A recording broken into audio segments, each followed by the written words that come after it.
When I talk about clinical conundrums, when I use the term pertinent negatives, okay, typically what I'm referring to is a patient who has complaints of pain or who have significant difficulties, but they have a pertinent negative, which is a totally normal examination. Okay, and you have to deal with finding out what's underneath, what's going on, and there's a lot of education that's there. In other words, you can figure out the problem, but many times it has to do not with something that's pathophysiological. Example, my very first consult going back over 3 decades. My very first hospital-based consult was in my first hospital within the first week, and there I'm saying I'm doing pain medicine, and in 1980 nobody knew what the heck that was, okay? And so the big guy in the hospital sends me a referral after a patient of his has been in the hospital for 7 days, substernal chest pain level on an numerical rating scale, NRS, of 7/10. But she's had a $1 million workup, everything.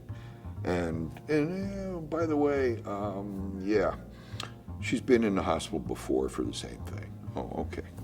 So he calls me in, and it's my first consultant says, and he says I'm a consultant, I assume as a pain medicine specialist, you'll give me an answer for tomorrow.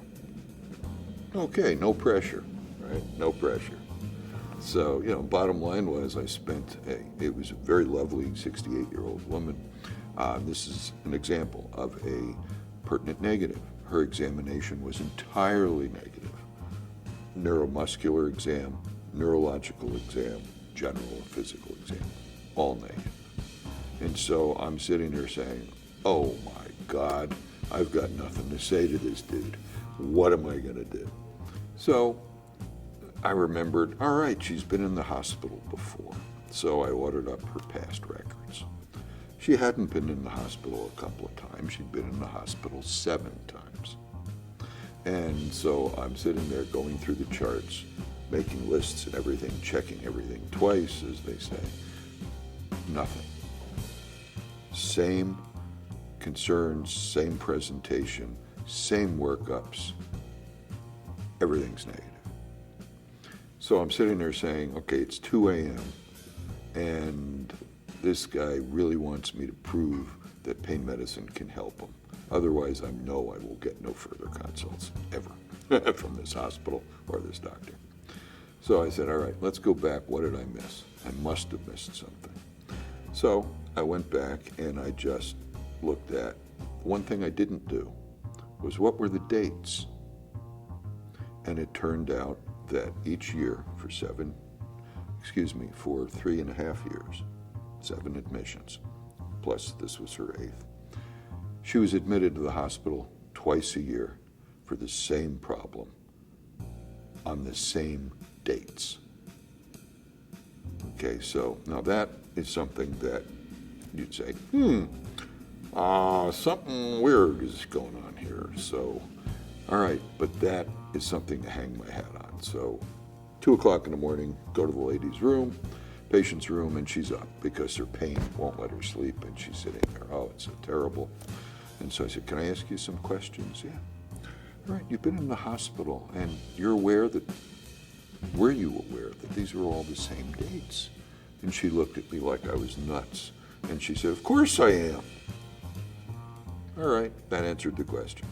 So I said, it's December. This is the 4th December you've been in the hospital. Okay. Why? Why on this date? Oh, it's the anniversary of when my husband died. And the other day, in June. Oh, that was when, she's a Jewish woman, that was the unveiling of the tombstone. And I knew the answer, but I had to ask, how did your husband die? Oh, he had a heart attack. Okay, diagnosis, anniversary reaction. Okay, so wrote it up. Next day I get a call from the guy that sent me the consult going, wow, I never would have thought of that, never would have looked at it. And I'm saying, okay, fine. But that's the type of patient that has a pertinent negative, totally normal exam, but has severe pain. She's sitting there, is the pain in her chest or in her brain? Or does it matter because she perceives the pain? We'll tell you that her pain's a 7/10 and acts that way. And so the recommendation that I gave him was send the woman to psychology or to her rabbi so she can talk about what's going on and essentially make the dates less prominent. It'll always be there, but she doesn't have to have the painful experience to remind herself of what happened. There are other ways that are less traumatic that she can use.